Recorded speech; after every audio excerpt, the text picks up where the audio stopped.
Well, thank you for coming to our family counseling video today, Carlene and I and Tuba.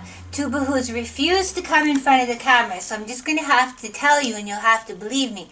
She's beautiful with big brown eyes and brown hair, and she's very creative. She doesn't fully know it yet, but I know she's borrowed a book on writing poetry, so I'm excited to someday chat with her about that book. But I was hoping to get her today to come and be part of the conversation, but she's been shy. So I have to just go forward with Carlene and I. Same old, same old. I thought I'd mix it up a bit. So this is a video for family counseling, and the chapter from our book, those of you who are in the course and using this wonderful book, this is chapter 12, Migration in the Family Life Cycle. And as often happens in these videos, I'm going to talk about me. And when I first graduated with my 4-year degree in social work, one of my first paid jobs was working as an immigrant settlement worker. And at first I was kind of shy about how will I help these people. This was a government-sponsored settlement job. And I'm not certain that it's exactly the same right now all across Canada, but I'm going to guess the pattern of it is probably the same. At that time, if someone was a government-sponsored refugee, which is different than an independent immigrant, or there's various statuses over the 100 years or something.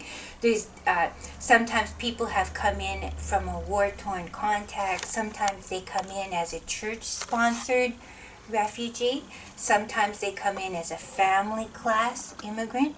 So there's different statuses. So I'll talk about that more in a moment. But this particular job that I had was government-sponsored refugee immigrant settlement work. So at that time, there was kind of a 1-year contract per person that came in.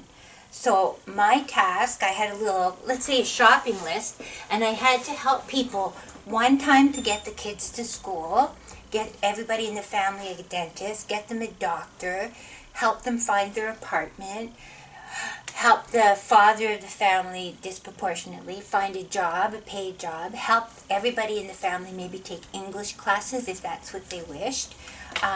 So my task, there was a certain shopping list of things to give them a baseline functionality in the community. And at first I wasn't sure how I could be useful because I had never been anywhere. I had never done anything like this. But I was so excited to try. And it turned out to be really a life-changing job. It became my opportunity to learn about the whole wide world. So I learned about, there's a place called Romania, and this person is from Romania. And oh, this is the political situation in Romania. And this is how people didn't have access to resources the way we did then in that community. So for example, the first time I brought this man who was from Romania, the first time I brought him to a mall, I couldn't speak his language, but there was just the two of us and we kind of walked around in the mall. And I could see from his face that he was pretty delighted to see all these things and resources and just the shine and sparkle of them all. Because I inferred, and I've subsequently been told, that at that time, the place that he came from, they didn't have those kind of opportunities. You know, there was, let's say, one kind of jeans, and that's what you purchased, and either you bought those jeans or no jeans. But here in Canada, in our malls, you might have 47 kinds of jeans that you could pick, or 48 kinds of coffee cup you could purchase, or 18 kinds of jam, right? Yeah. So it was a way of realizing my own privilege, even though I identify as white bush trash. I came to realize I am an incredibly blessed person to just be born in Canada. What a gift. What a gift to be born on Canadian soil and have a citizenship. Because many people on this planet, millions really, are refugees or stateless or are living in countries where they would chew off their own arm to be able to bring their whole family to Canada and have the privileges and resources that many women here have in Canada, like health care or birth control or the opportunity to divorce or the opportunity to not get bombed. Well, yes, exactly, to have basic water and so on. There's so many things that as a Canadian-born person, even if you've been born very poor, you still have incredible things that many people on planet Earth don't have, and they can't even dream of having those things, right? A political freedom, or the right to be gay or lesbian, or the right to practice whatever faith you wish. In Canada, you can speak out about things, you can go to a protest or rally, and although I don't wish to diminish any of the traumas people have been having lately with Black Lives Matter in Canada or Indigenous Lives Matter in Canada, compared to other countries where you could literally be shot for being out on the street at a certain time of night, or you could be arrested and not even have your family told where you were or what had happened to you. So I had this incredible learning about the wonderment of being a Canadian citizen, which until then I hadn't really had all that epiphany. You kind of take for granted some of the richness that you have in your life, whoever you are. You have your blind spots. But every single day while as an immigrant settlement worker, I came to realize how marvelous my opportunities were. Even the idea that at the time it was like, oh my God, I have this big student debt because I had gone to college for 2 years. I had my BA in sociology. I had my women's studies certificate. I had my volunteer management certificate. I had just finished my BSW, so I had this huge student debt. But then I started to realize, wow, in other countries and other places, women don't even get to go to university or college. You don't even get to take out a loan. So all of a sudden I was like, yay, I've got a student loan and it's like 40 grand, but yay! Yay! I could go also to the hospital or the doctor. Again, in Canada, there's many countries and contexts where you don't have those opportunities to go for free, to just walk into a clinic and say, I have chest pains, I need help, let's say, or I need a birth control pill, or I need, and even basic, I have asthma or something. There's countries and contexts where if you have I have psoriasis, and that was, so my health check with everybody I worked with, do you have any, like eczema or psoriasis, or is there anything that we need to help you get sorted out, or food allergies, or help them with new groceries. If you're from Vietnam or you're from Romania, you may not know how to cook in a Canadian context the foods that suit for you. So that was again one of my tasks, maybe to help them walk around in grocery stores and experiment and learn. So I'm going to refer to the textbook here. I had that job. I loved that job. I would probably still be in that job, but there were kind of some things in the organization that changed. And I think I've spoken in the video we did on feminism that I had been very involved with the women's movement and a feminist organization, and I was very involved as an immigrant settlement worker and doing anti-racist stuff. And I came to realize there's this third space, that the Women's Center at that time was almost all white Anglo-Canadian born women who were middle class. Mm-hmm. And the immigrant settlement organization was disproportionately managed and run and influenced by men from each of the groups. So the men from Syria or Cyprus, or the men from Italy or from Poland, it was men kind of running the organization. And so I was realizing there's immigrant women who aren't being fully responded to in these two organizations. There needs to be sort of this middle space. And so we started kind of creating a library in different languages and different pamphlets that we brought in and different ways to translate. So this is one of the things I want to make sure I say in this video. I've made myself notes, make sure I say this. So we've talked a lot about intersectionality, so there's a moment of intersectionality. The women's movement and feminism, immigrant and ethnocultural minority issues, and intersection, the women, the poor women in these stories. And then, here's another intersection, the northern. So northern, rural, and isolated communities, when new immigrants come to those communities, it is especially challenging for them sometimes because, versus, let's say, if you are, I'll make up something, if you're Somali, and you come from your birth country, and you go to Toronto, there might already be 1,000 people who speak your language. There might be even a restaurant that serves your food. There'll be a little bit of a little network already started, and you can connect with that network as an option, right? But if you come to, let's say, Quesnel, because maybe, let's say you're, I'll make up something again. Say you're a hairdresser and your husband is a dentist. And there's a great big need for dentists and hairdressers in Quesnel, so you've come from a country like Somalia, and you come to Quesnel. There's no other people from your language group, your cultural group, your religious group. You may feel really, really lonely. You might feel glad, wow, we got to come to Quesnel, which is a small community of about 10,000 people, for those of you who don't know where Quesnel is. And you might feel so delighted because quickly you got a job. Both of you got a job. That's great. But you might also feel really sort of that you stand out because your skin color is dark and there may not be a lot of dark-skinned people in Quesnel. Mm-hmm. And you might feel everything you do is watched because everybody knows, oh, you're the hairdresser and that's the dentist and they come here from Somalia, mm-hmm. right? That, and I mean, you also run into that whole, like, if you're the first part of that cultural group, that anything that you do becomes representative of your entire Well race. said. Well said. And you feel you're wearing that on your shoulders. And of course, you're just one person from maybe millions of people who identify as from Somalia. And if someone were to say to me, Sai, or you, Carlene, I want you to stand up and speak on behalf of all white Canadian women and tell us, do they like pumpkin pie, yes or no? This is dire, also. Wow. I don't know. I've never taken a vote of every single person who identifies as white and Canadian born and Anglo, right? Mm-hmm. How would I know what they think of pumpkin pie? I like pumpkin pie, right? Mm-hmm. So yeah, that's an extra burden. And then, of course, if you have children, there's an extra burden too, because you may feel your kids might experience racism. They might experience sort of cultural shock.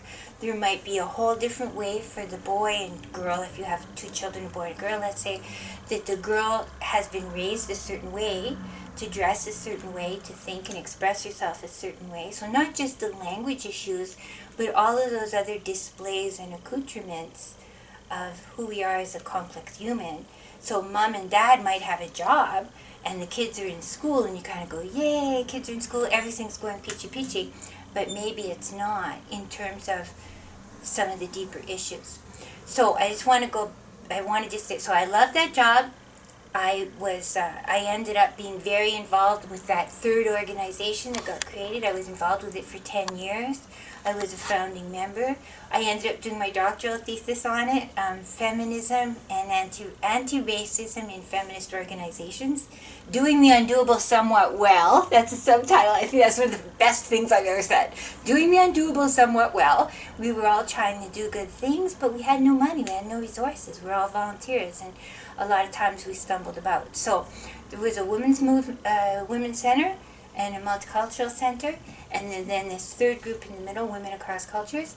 And I say that because I think at that time that was going on all across Canada. That wasn't just in the town I lived in. And I would suggest it's still going on all across Canada today, that there is often that space, because multicultural organizations, and we've got a video that we've done on organizations, multicultural organizations and nonprofits are almost exclusively run by volunteers, right?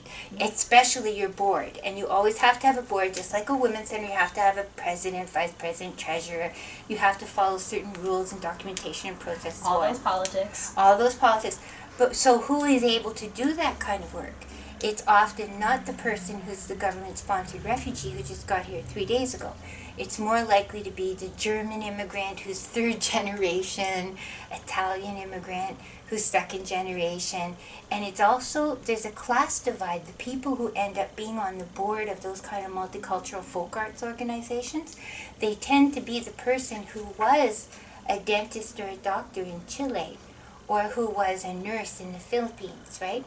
So there's already a sort of a class separation of who comes. Because if you come here from Chile as a surgeon, right, and then you get involved 5 years later on the board of the Multicultural Association, you already were a middle class or elite even person in Chile, and that's how you got to be in Canada as an independent entrepreneur class, not a government sponsored refugee, which is a completely different thing, right?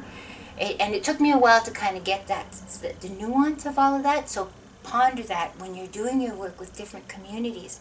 And I'll give you an example. Someone from an ethnocultural minority group, I'll say the Purpleites so that no confidentiality is ever breached here. So there were members on the board of the Purpleites, right? A cultural group called the Purpleites. And a person came from Purpleite Nation, and she had come here as a picture bride. Okay. And I know you're shocked. Does that exist? Yeah, it exists. I hate them, but yeah. Yeah, it exists. So there's people right now dating sites on, and this was even, it might even be worse now than it was then. Yeah. But there were dating sites where a man in Canada. I think calling it a dating site is a little bit of a stretch. Well, that's how some Yeah. people might talk about it that way. So this man in Canada, who was a Canadian-born man, a middle-class man, who couldn't, it appears, find a girlfriend here in Canada. He was maybe 45, 50. Yeah. And he finds a woman in another country, the Purpleite country, and she had been a vendor. She had, let's say, like had a hot dog stand, but sold authentic Purpleite food. Yeah. And she was, let's say, 30, 25 or 30. And so big age difference between her and this man, Canadian-born man, speaks fluent English, etc., etc. He meets with her, he goes there, meets with her, all this stuff, letters, everything, and he proposes to her to marry her. So she sells her little vendor thing, which was her only way of making money. Mm. She gives away everything else she owns except a suitcase of clothes and says goodbye to everyone. She's getting married. She's going to have a happy life. She's overjoyed. She comes to Canada, is married to this man, and he lives down an old road and down another road and down another road. So she's very isolated. And all of a sudden, he's not the handsome prince that she thought he was. He's abusive to her. And he's an Igor. He's treating her badly. He's keeping her isolated on purpose. And there's a reason why no woman in Canada would date him. Right? So here's the story. So I've given you the background. So I go to the board members over here who are Purpleites, and I say, oh, this woman who's from your country, she's here. She's in a tragic circumstance. She needs to earn some money. She's living in a woman's shelter right now. She needs some support and encouragement. And the Purpleite ladies over here said, we wouldn't have spoken to someone like her in our country because she's a whore. Only a whore would get married like that. Yuck. Yuck. So I only bring that story up because you can't, all the intersectionalities we've talked about, right? You can't assume, oh, all those people, this person and this person are from the Philippines and this person's from the Philippines. So we'll just put them together and they'll be happy, right? Similar to you couldn't take Trudeau's wife, Sophie, who's from Quebec, and say, oh, Sophie, we have a woman who's from Quesnel, who's been working as a sex trade worker, and she has a little bit of a crack addiction, but we're wondering, could she move in with you for a while? Right? Like, that's how absurd it would be. But that's what can happen with people in smaller communities. They go, oh, well, you're from Somalia, and you're from Somalia. Oh, let's bond, right? But the class issues, the cultural issues, the religious issues, and the status stuff. In some countries, the status stuff is way more divided than it is here in Canada. Let's say people from India, there's Brahmin, and there's kind of untouchables. There's people who are, when you say, oh, India might have 500 tribe, nation, cultural groups. right? And you can't just say, oh, you're from India and you two are from India. Just talk amongst yourselves and be happy, because that's bizarre. They may not even speak the same language. India is a huge country. Same in the Philippines, there's different languages there, and so on, right? So I remember just being startled and shocked. Well, you're both purplites and you're on this board that's supposed to be about multiculturalism and caring and all this, and they wanted nothing to do with her because she was an untouchable. They had married well and they had followed proper rules and protocols of their culture and so on. So a woman who had chosen to marry like this, obviously she's a whore to them. She was, and that's the word they used in my conversation with them. And I was just, whoa, one, that's not very feminist what you just said.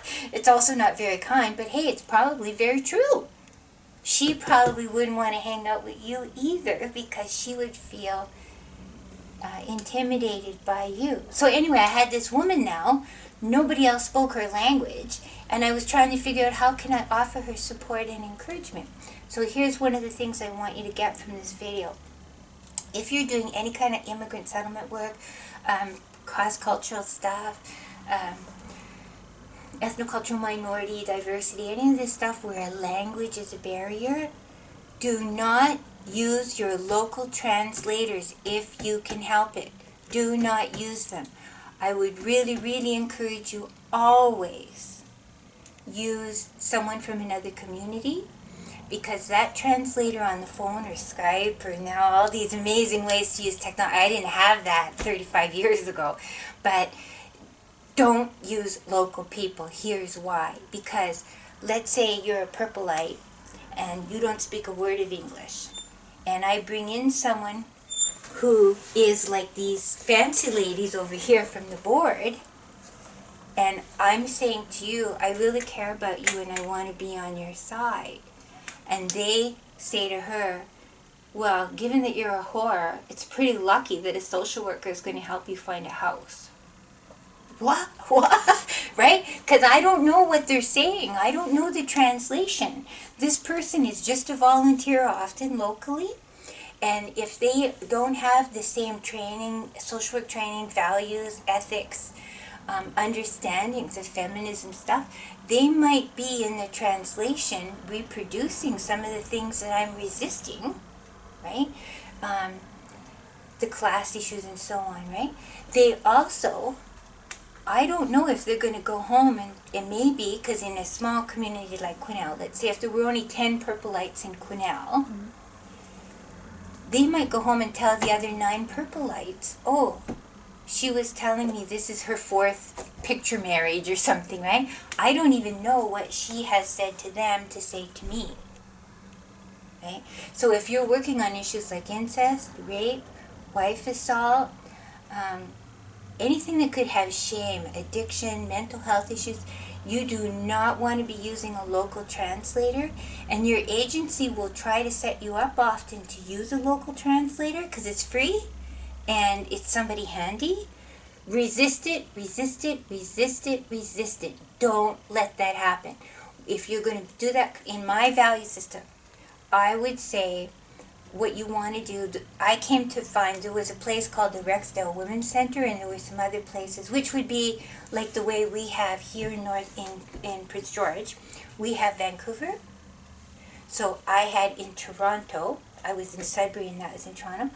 I came to find some people I could phone and say, like they were women's centers, women's shelters for Somali people or whatever, right? I had a list, and I could say, on Tuesday, I'm bringing in a person, I don't speak her language, and I want to make sure I'm really getting the nuance of everything she's telling me about violence in her family, or she's scared, or she wants to go back home.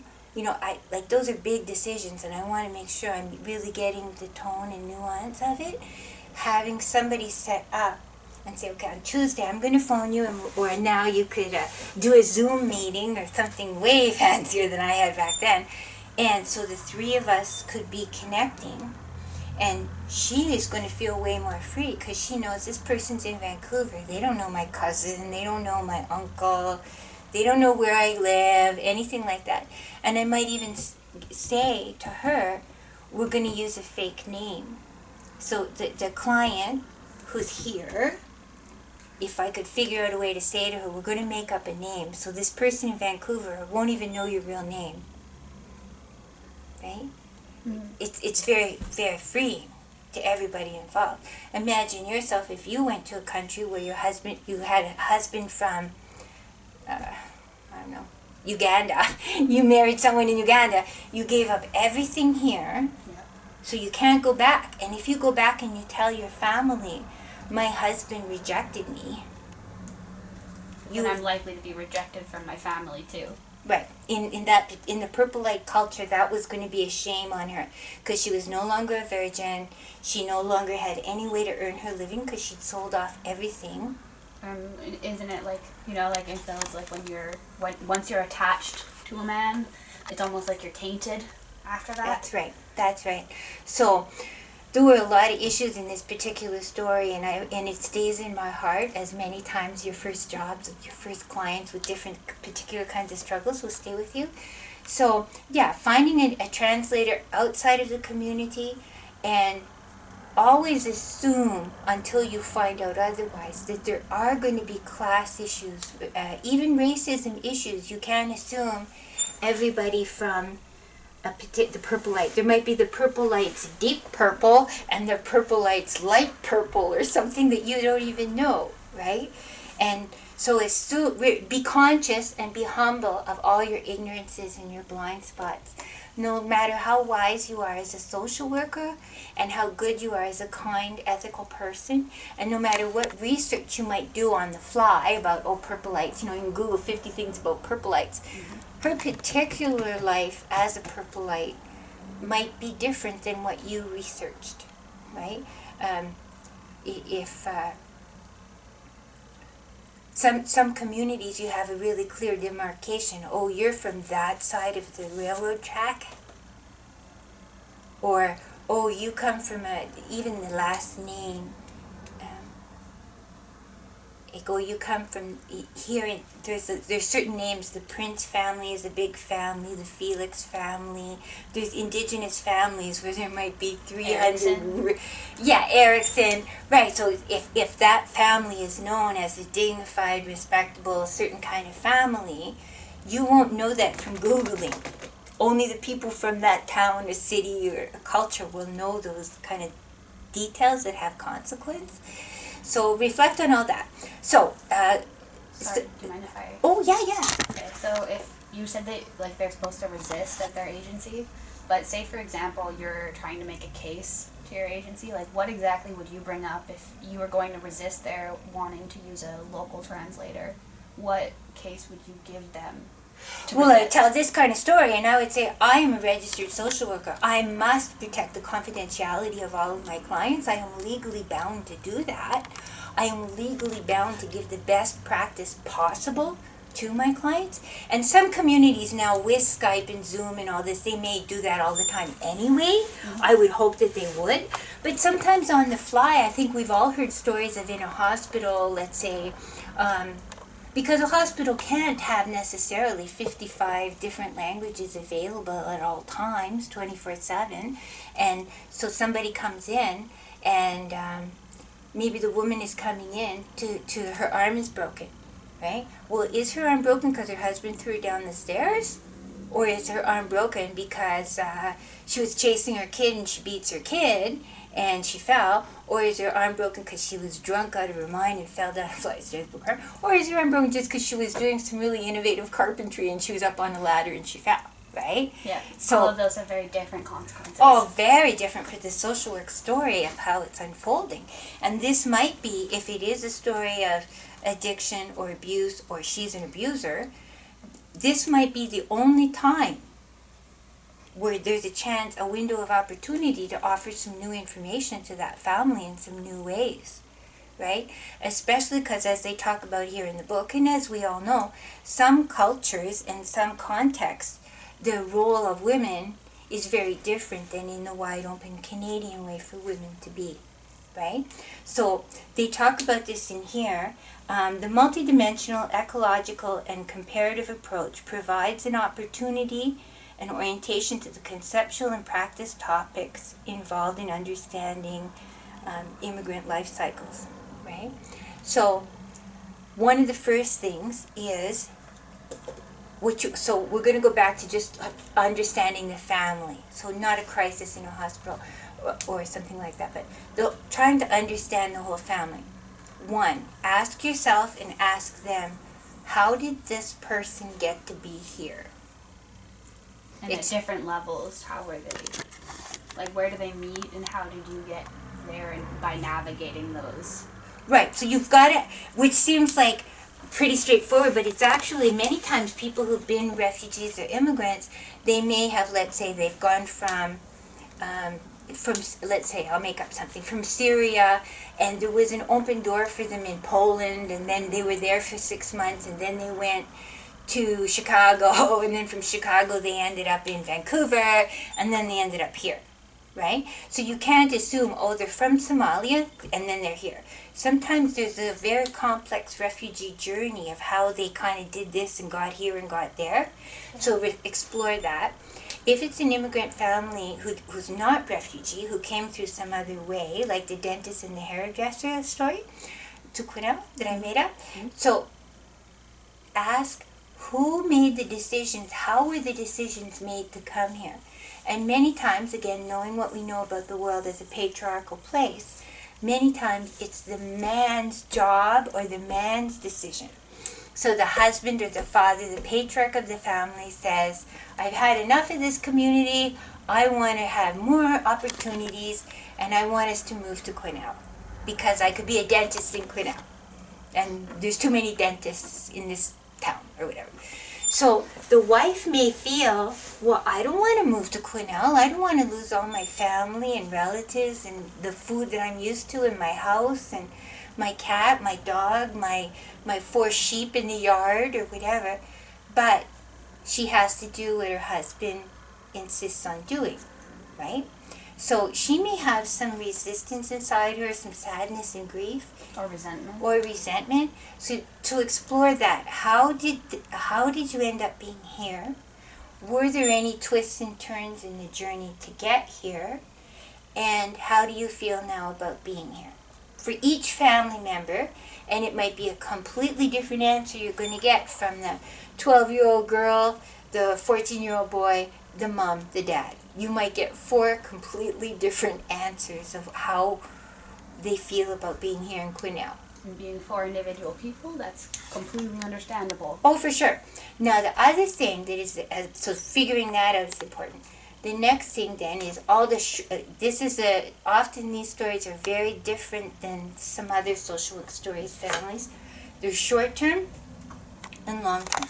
So if they basically just got off the plane or just got off a plane, a boat, however, whatever, the car, truck, whatever, there's short-term stuff. The dentist, the house, the food, the if they have asthma, maybe you need asthma medication. There's things that you need right now, short-term, mm-hmm. Right? So focus on that. And we did a video last week about siblings. This is not a time to start talking about how many sisters do you have. Are you firstborn, right? You do the short-term stuff, okay? Then maybe the second, the third, the fourth visit, once they've got a doctor, they figured out the bus system. Some stuff you almost have to imagine sometimes, depending on language skills, you may have to imagine almost like children, the way we would be if somebody sent me to Uganda or to somewhere in India or Chile, right? I don't know how the buses work here. I don't know how schools work. I don't know, do you pay the dentist cash or like, because I have an insurance plan here? Or, you know, everything would be completely different possibly, right? Yeah, it's almost like going into, like, I mean, not necessarily like a new species, but just like that unknown that, like, if I was going to go hang out with a group of elephants, I wouldn't know what that means. Right. And the anxiety of all that stuff until you figure that out. So people will very often have short-term, concrete, specific, solid things they want done. Yep. Then the next thing is going to be to add a little bit more comfort. So now you could more leisurely walk around in a mall if they've never been to the mall. You could show them, well, here's where the thrift stores are. You could kind of go to all the practical stuff. Ask yourself, how do I spend a month? You know, once a month I go to the cat food store. Once a month I might, maybe once a year I get my eyes checked. You know, all this stuff. Ask yourself, what are the practical things that everybody needs for comfort? Not crisis anymore, but comfort. So they've got a pair of glasses, but they've had the same set of glasses for 5 years while they were doing all those refugee camps and everything. Or they need 10 episodes of dental work, or, you know, more, not just crisis, but level. And here's the interesting thing that I found when I was an immigrant settlement worker. I read a lot of stuff and came to find it to be really, really true. At about a year and a half, a lot of people suddenly start to feel really depressed, really lost, have a bit of buyer's regret. They have ambiguity. They have, oh my God, I'm never, ever going to see my cousin again. What have I done? Right? And if they left because of war or trauma or desperate poverty, they don't have in their mind of, oh my God, I want to go back, because they are afraid, or it's war, they can't go back. But they also may start feeling, I got out, but my sister's still there. Right? I got out, but all those kids I went to school with, maybe they're dead now, right? Or, you know, so they start having grief and sort of a haunting and a depression. And now, because when you're in crisis, when you first get here, you know, I got a bed to sleep in, you know, got food to eat, nobody's shooting me, right? Probably like a delayed emotional response. Exactly, because now it's a year and a half later, and it's their first really long winter. Or like their first moment really to breathe and not need That's to right. focus on basic necessities That's and how they're right. going to live that following day. Precisely, and all of that kind of starts to haunt them. And not everybody, but it is a pattern. And we're in this course, we're always looking at patterns. Everybody's story is going to be different, but a pattern. So there's short-term crisis, some basic comfort and enrichment, and then often that's when you get the contemplative stuff. And if you've developed trust and support and encouragement and warmth and respect and dignity and all that good stuff here, and you found a good translator who's maybe in another town who can do that Zoom meeting with you once a week or something, you can do some beautiful healing work with people. And in my dream universe, everybody would get that chance to have a year or 2 or 3 of enrichment and healing and grief and all that kind of stuff, counseling. But unfortunately, what often happens is immigrant settlement work for that group, the refugee claimant people, it's for 1 year, and then the funding stops. Now, I don't know if it's always like that now, but it was then. So if you're doing any kind of counseling with families, and your family says, oh, we came here 8 years ago from Somalia. I'll just keep saying Somalia. I don't know why I was saying that. But Somalia, there's so many places, anywhere in the world. Nigeria? Nigeria. Oh, yeah, Nigeria. People have been coming here from Nigeria, actually. So, you know, asking those questions of who made the decision, how did you come, what was it like, are you safe, are you comforted, all that stuff. And then to do some more deep counseling. My thoughts are everybody is going to have that grief and loss stuff. Even if, let's say, you came here from Chile, but you were fluently bilingual in like trilingual, French, English, and Spanish, right? You had that, and you wanted to come here, and you're a dentist, and your husband's an eye surgeon or something, and you can still afford to go back, and nobody in Chile is dying. You still are going to have some shocks to your psychic system, let's say, and you would benefit from getting some counseling to sort of clarify for yourself, what are my new values and beliefs in this new context? How am I going to raise my daughter different from how she might have been raised in Chile? What does it mean for me to know that if I stay in this country and I get old in this country and I go and live in a nursing home in this country, there probably won't be Spanish-speaking people there. Because if I'm in Quesnel, right, there's nobody in Quesnel maybe who speaks Spanish, right? So I'll have to use my French and English even when I'm really old. But I miss speaking in my own language, the comfort of it, right? And on and on and on, right? So I think Canada has actually probably millions of people who've come here with a dream and all like the people who came as independent class or family class, they wish to come here and all kinds of good stuff, but they've never had a chance to do the grief work or to do the kind of reassessment and to talk it through with someone who's on the outside, right? It's a whole different thing. You talk to your husband. Let's say your husband made the decision you're going to come here. Well, you can't really process your grief that you never get to hang out with your girlfriends the way you used to at Michael's and at Starbucks in Chile, right? And that's a thing for people to do that. So that. Now, so that's a pattern, reflect on that. So translation, get someone who's outside of your context. And 2, note that just like with anybody else, the issues with abuse, incest, rape, wife assault, all that stuff, addiction, mental health, there's going to be all the other stuff we've talked about, shame, distrust, caution about disclosure, self-blame, all that stuff. And in different cultures, it'll be differently thick or differently goopy, right? Mm-hmm. So reflect on that. Then reflect on the pattern of crisis, stability, and then reflection, right? With, I would say, almost all immigrants, you've got some dimension of that. That's a pattern. Every client's going to be different, right? Then the next thing that you're going to have with many of these families is gender roles. In many, many families, what happens, that's why you have to ask, why are they in my office, right? And this is the way it might be that they're in your office, is the daughter and the mother are having conflicts.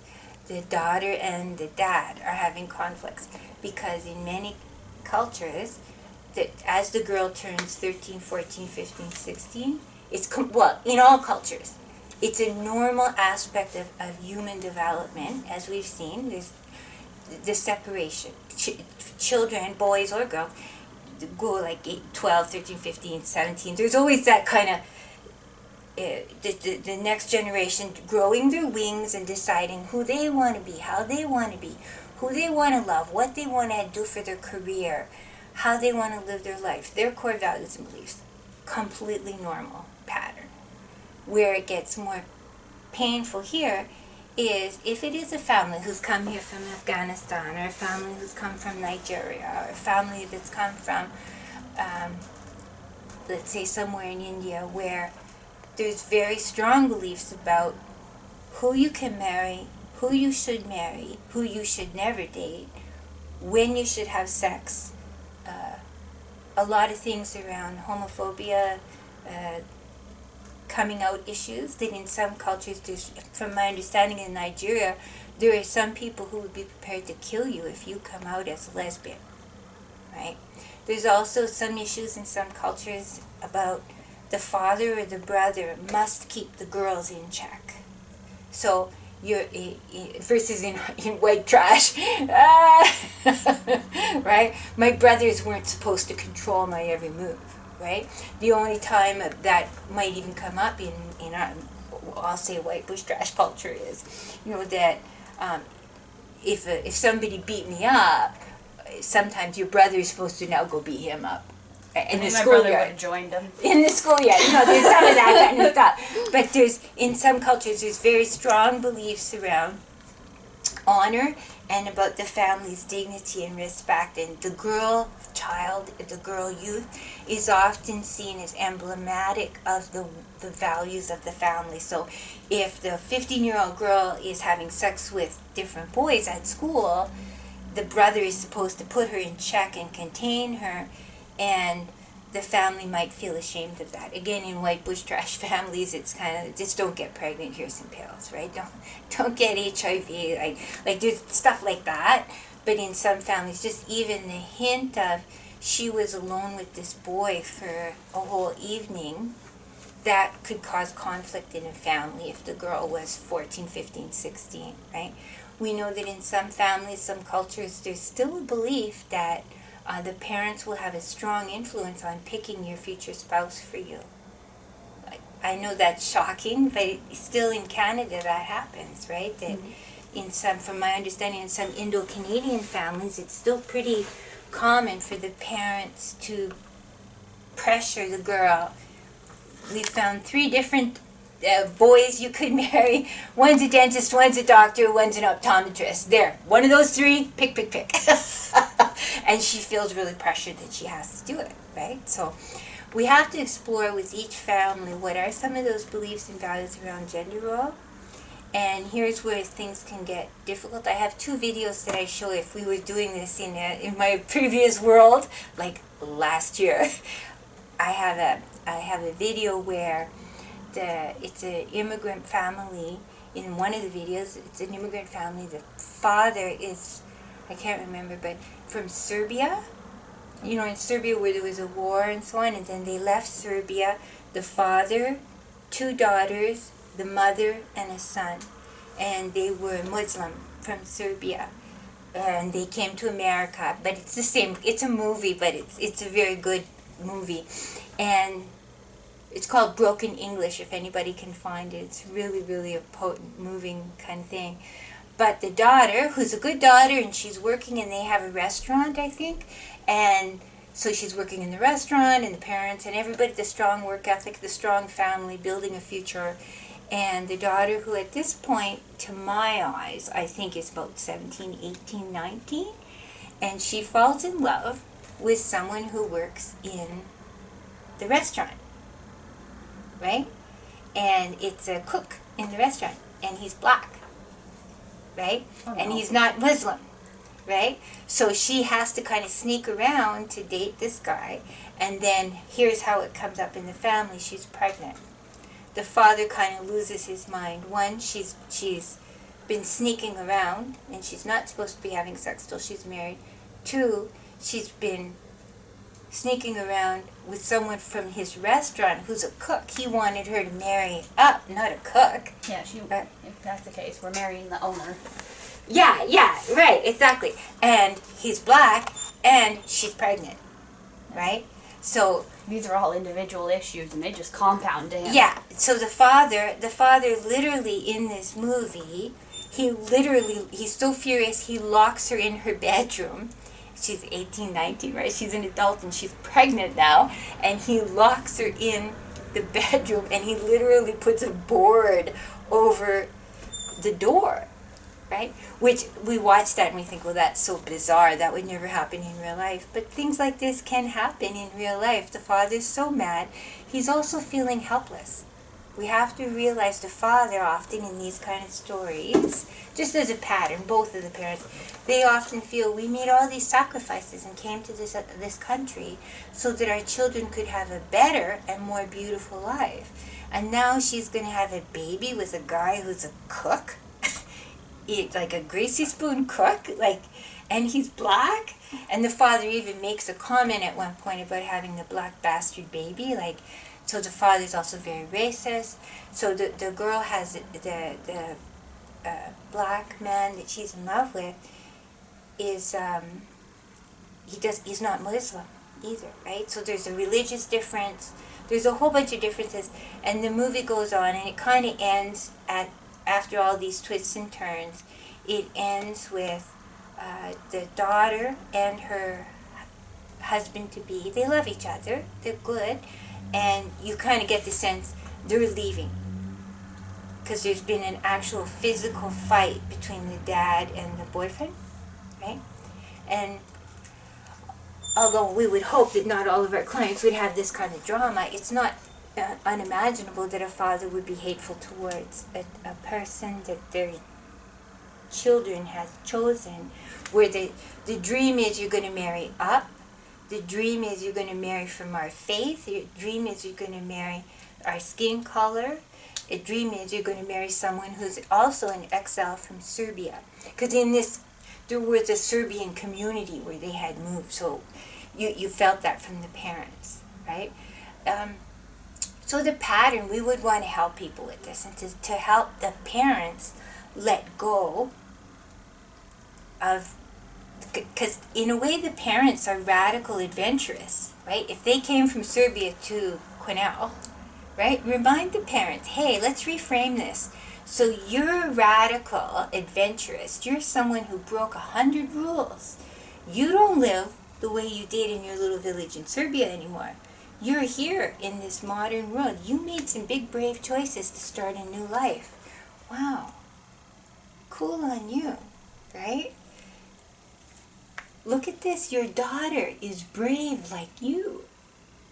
Your daughter is breaking rules. She's making a fresh future. She's trying to be modern and engaged with this new world around her. It's so exciting, right? Kind of the reframing where we were talking about the mother who raises her daughter to be independent and bold and an athlete and all this stuff. And then mom is like, yeah, but she doesn't listen to me and clean her room. Wow. The funny thing about women who are independent. She doesn't give a shit about a room right now. That's okay, right? Like, in terms of the big picture. Reminding the family, you've made so many sacrifices, mom and dad, and you still love your daughter. And you could love this son-in-law, and he loves her and she loves him. And maybe there's ways you could mix and match your Muslim identity with his faith, right?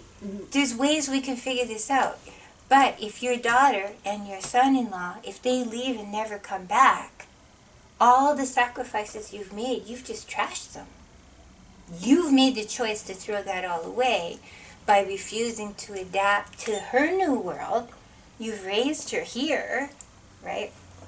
So exploring with them how to reframe it and how to normalize it and how to tell them. There's an expression about the bow that doesn't bend breaks. And many times in families, these kind of issues, if you don't bend to the new world around you, you will break. Your daughter will break from the family, or you'll not get to be with your grandchildren, or, you know, there's to remind them, this is not, because in that moment, they're seeing it as a horrible thing, right? Horrible. Maybe, like in that movie anyway, that their father was prepared to beat the son-in-law to death. They have a physical fight where the father, and he's trying to get the son to beat this guy to death for making his daughter pregnant with a black baby, right? Rather than, wow, he's loving, he's tender, he's a hard worker, he's involved in your restaurant, there's a way you could maybe expand your restaurant, or like, help people reframe it to see the positives and the strengths. And also to remind them there are laws here. Sometimes that's the bottom line. You'll have to, I don't want to say rub their face in it, but no, you don't get to literally lock your adult daughter in her bedroom and then put boards over the door. You've come to Canada, and in Canada that is the way that works.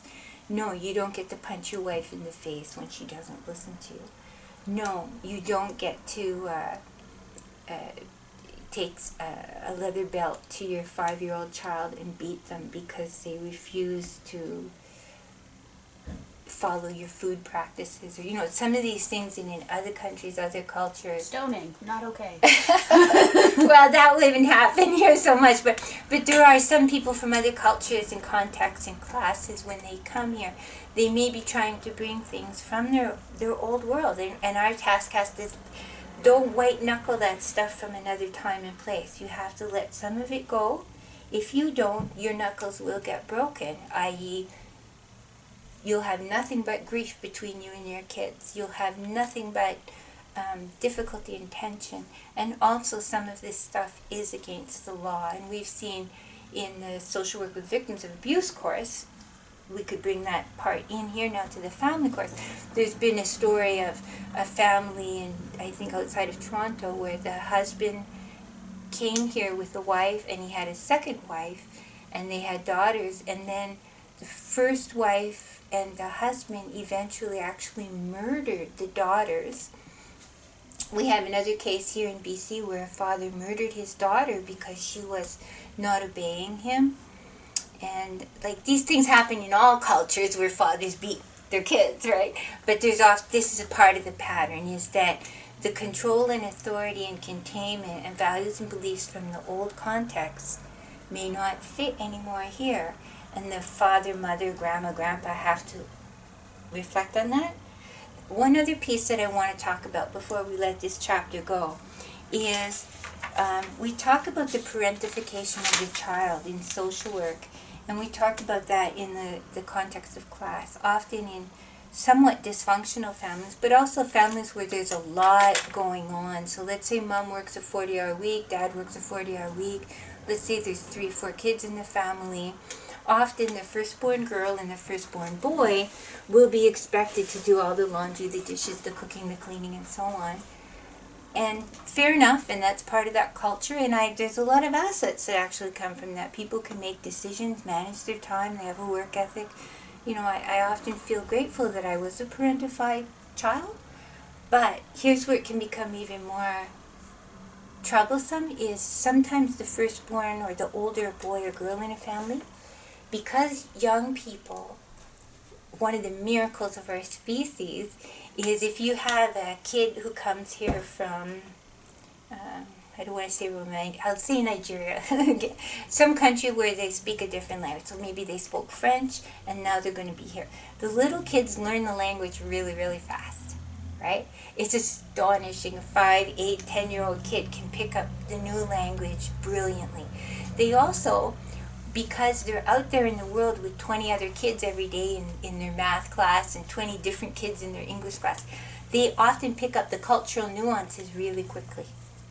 Like, oh, you know, this is how you eat bologna sandwich, you eat it with mayonnaise and pickles, right? Or that kind of stuff. But if mommy's in the house full-time, being a full-time homeworker, and dad is maybe working a 50-hour week, or both of them are, mom is working graveyard shifts, mopping floors, and dad is working in a mine or something, right?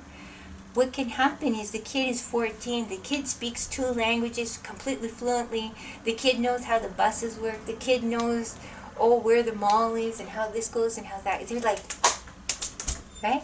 They're like really little whizzes on this stuff. And so the parents can often come to overly depend on that. So they send the kid to the pharmacy, they send the kid to go do this. Kid does the banking for mom and dad.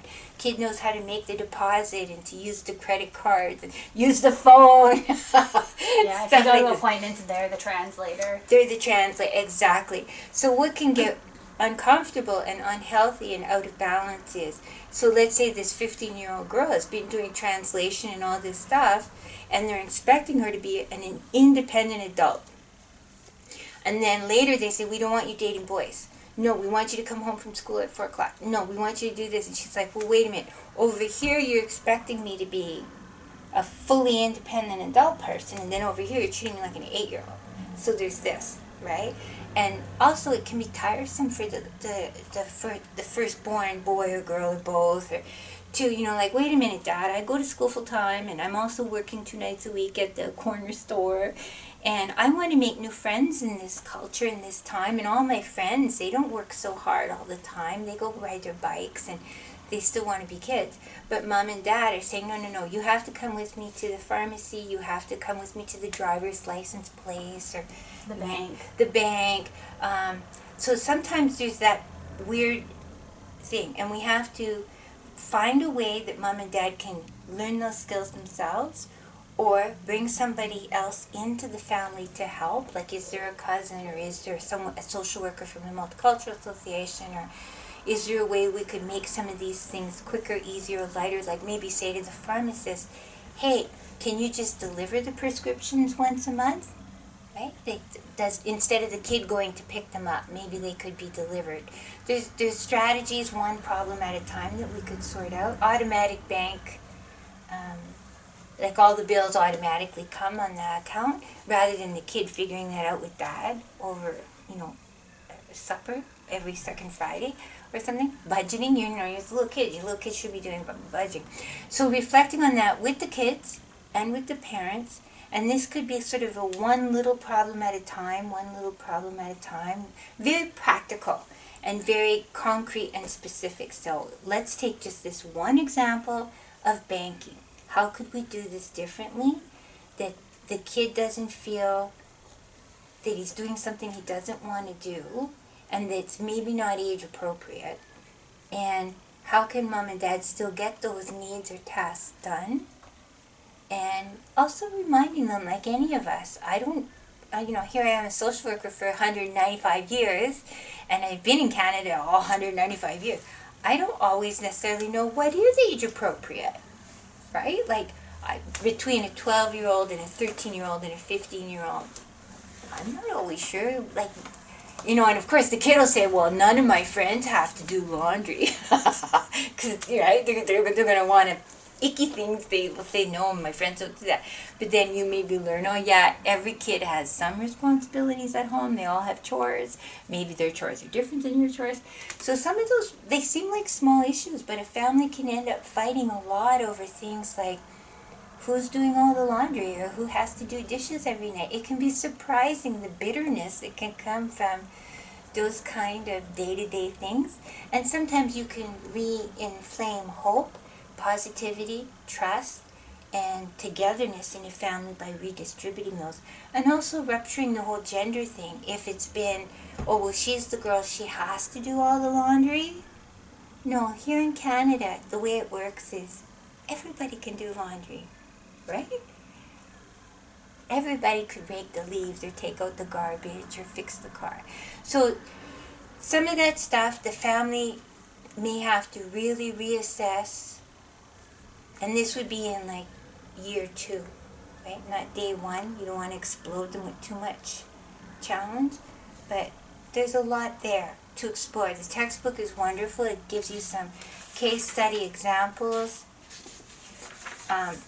All the intersectional stuff, and just kind of a little bit of a side note here, some of these exact same things that I've been talking about here on this chapter on refugee immigrant settlements, some of these exact same patterns happen, surprisingly but not surprisingly, when an Indigenous child or an Indigenous couple or family comes from a very isolated reserve to the city of Prince George or the city of Vancouver.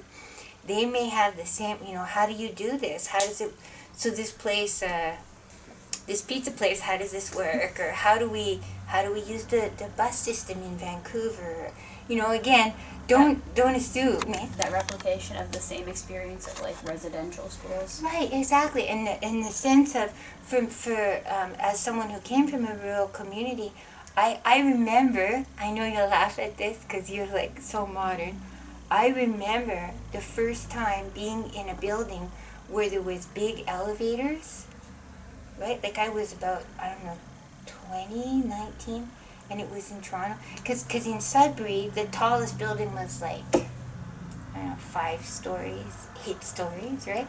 And then, so every elevator went up and down.